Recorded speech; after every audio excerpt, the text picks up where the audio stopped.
We now have previews for Star Fox coming out literally the end of this month on June 25th. Now, even though this is a remake of the 64 game, there's still a lot of stuff to unpack and talk about from these previews, and today I will be using two specific previews. I use these two a lot, and simply because they have really good information that I've used in the past, and they seem to be very reliable, and that is IGN and Nintendo Life. Specifically, IGN's Logan Plant is the one that covers the Nintendo news, and he's a really good reviewer if you've listened to any of his in the past couple of years. So a lot of you I know say you only pick these two because they're negative, or you only pick these two because they're positive. It's not the case. I picked these two along with two others normally with reviews. I just wanted to get that out there. But today for the previews, it's just going to be for Nintendo Life and IGN, and I'll be using both of their gameplays. Real quick, if you take a look, we are getting so close to our goal of 400,000 subscribers. All you gotta do is leave a like and subscribe to stay up to date on all things Star Fox and Nintendo in general. Let's see how many people we can get to like and subscribe to today's video. So thank you so much for tuning in, and let's jump into the Star Fox previews.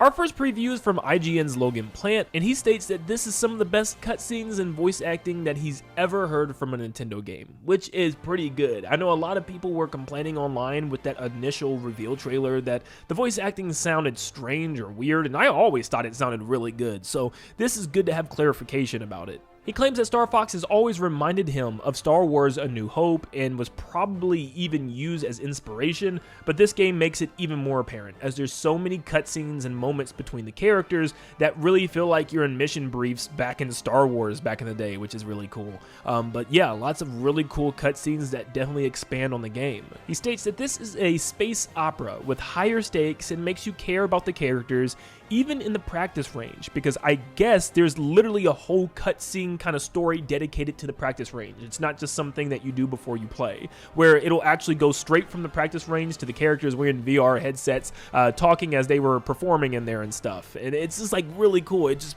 pulls everything together. There's nothing that you'll do in this game that isn't tied to the overarching story, and I love that. Now, unfortunately, the cutscenes do run at 30 frames per second. I know this is off-screen gameplay, but you can still tell it's definitely not as buttery smooth as the 60 frames per second gameplay is. So yeah, I know. Of course, though, if you're going to have cutscenes that look this good and these character models that look this good, it's probably going to run slower because of Nintendo's hardware, unfortunately. It's still just not capable of running at what most consoles do nowadays still. Nintendo's always just that generation behind. But like I said, the gameplay is buttery smooth, and apparently it feels incredible to control. This is the best it's felt yet, and it just runs super good. The characters now respond a lot more to each other in the things that they're doing on screen. It isn't just like straight up pre-scripted stuff that they say things when they reach a certain point. Yes, you still have those dedicated moments where characters will say something, but you also have moment-to-moment commentary based on what's going on. Logan states that the co-op was kind of boring to him, simply because one person is reliant on one completely different thing. Meaning one player is only able to fly the R-Wing, and that's it.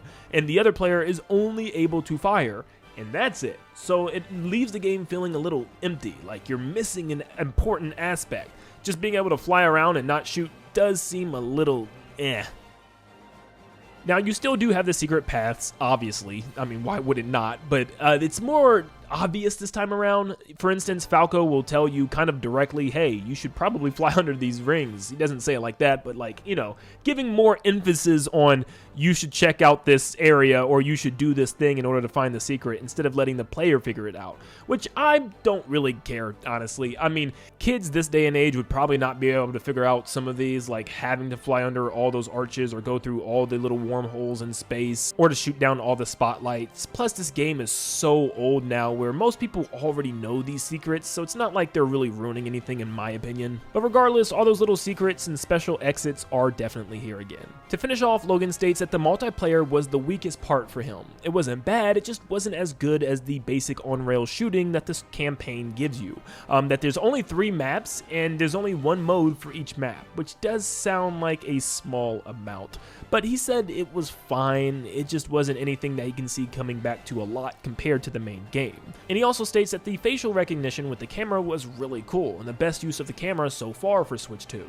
Overall, the final verdict from IGN is he has a great feeling about this game, and it seems like it is going to be the new hope for the Star Fox franchise and seems to be a very impressive remake. Now we move on to Nintendo Life, and apparently Corneria really feels like a city now, and I can definitely agree from just watching. Originally, it just felt like a bunch of arches and random buildings thrown into a grassy plain, but now it actually looks like a city. If you look closely, you can even see little hollow signs of General Pepper kind of telling everybody to evacuate, get away from the city, you know. Little stuff like that is so awesome, but you can see all the overpasses now actually connect to roadways and buildings and structures. It just feels like a very well put together city.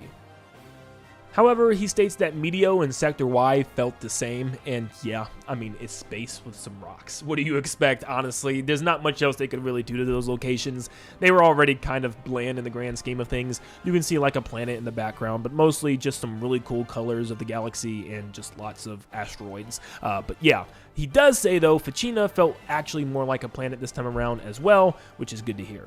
He states that the game feels much snappier and super responsive, and the mouse controls in co-op, however, is limiting. Just like Logan said of IGN, the mouse mode just makes it also super easy to aim. It makes the game way too easy, so I guess if you're going for max score, you're definitely going to want to use mouse mode. That seems definitely to be the way. Now, Nintendo Life felt like they were kind of silly for not knowing this, but as someone who's played all the Star Fox games, and I even played the original 64 multiple times, I never knew that if you held ZL and ZR, it would disable your lock-on with your charge shot, which also gives you points. I never knew disabling your lock-on actually gave you more points, and maybe that's just because I never tried to get all the medals or 100% the game or anything like that.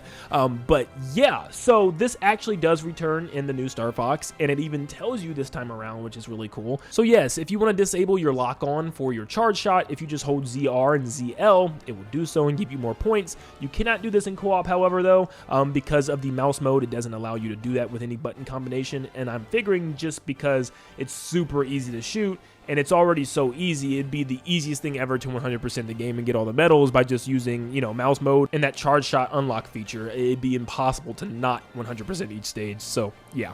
But apparently the multiplayer is really good. Compared to IGN, Nintendo Life really liked the multiplayer. It doesn't feel like it's the same old somersault dance that you do a lot of the time, where you somersault and the person behind you somersaults, and then you somersault and the person behind you somersaults. It's a lot different, where there's lots of situations where you'll hit the brake, or you'll speed up, or you'll approach from different angles and different sides of other people's R-wings. He states that it's really good.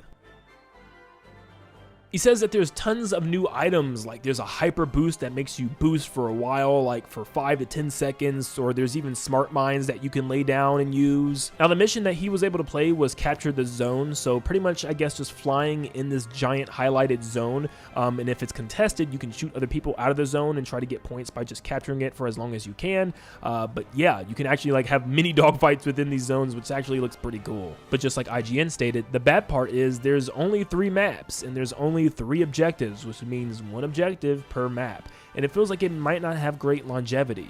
Like seriously, this is a big issue, because I was super excited to see multiplayer in a Star Fox game, but with it only being so limiting, like yeah, it stinks. You got to give people reasons to come back and keep playing. Maybe they add more maps and game modes later on, but yeah, only 3 game modes kind of stinks, because I was really hoping for one like last plane standing, just a straight 4v4, and you know, whoever is the last team standing wins. I thought that would be really cool, and there doesn't seem to be anything like that right now. Could you imagine if there was like a mode where you could finish a 1v4 or 1v3 situation and clutch it out for your team? It'd be one of the most rewarding things ever, and it would kind of be a cool parallel from the actual Star Fox 64 campaign, where Fox has to go 1 versus the entire Star Wolf team.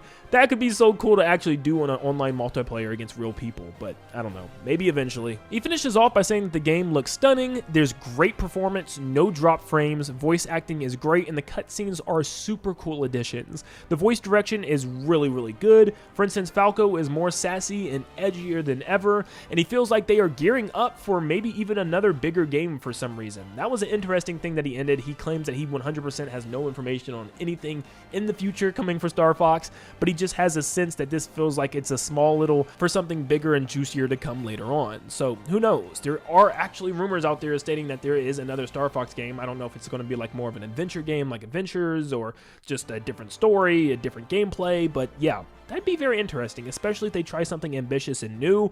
It can work because, hey, if you don't like it, go play the Star Fox 64 remake. So I don't know.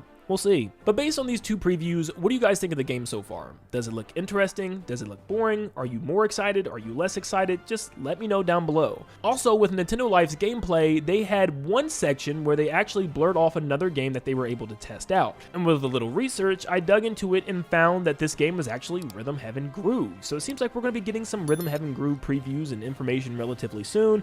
And if there is going to be a Nintendo Direct soon, I feel like that might be the reason why they didn't show off Rhythm Heaven yet. So stay tuned for that one, and I hope you guys all have a blessed rest of your day.